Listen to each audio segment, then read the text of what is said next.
But I gotta tell you, for most woodworking, you're not gonna use a handheld router. Almost everything I do in my shop on the router, I use the router table. So if you're setting up a wood shop and you have bought that second most important tool for your shop, the router, and you've gotten a few straight bits and some round over bits, the last thing that you must get is a router table. I have a store-bought router table. This is a Craftsman router table, and it's kind of nice because it has a little on-off switch there. But all router tables essentially are a table with a hole in it. The way this works is you take your router and you mount it upside down here. There's holes in the top of the table that you can screw it into.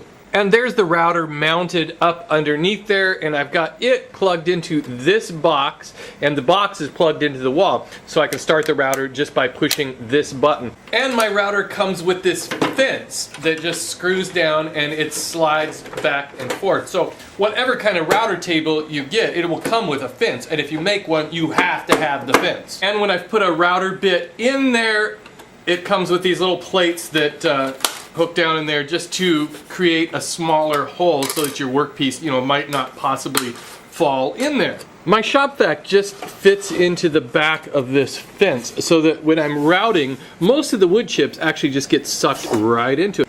Now I thought I would treat these edges, and I've installed a chamfer bit, and it's just a 45-degree angle bit, and I've pushed the fence out of the way because I don't need the fence because this has one of those bearings. So now I can just feed it through and let it ride along the bearing.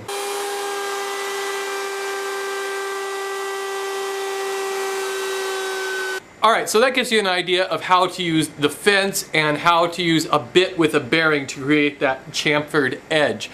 And that's mostly what I wanted to cover as an introduction to the router. Obviously, I have merely scratched the surface of the router's capabilities with all of the bits and techniques available. The possibilities are endless.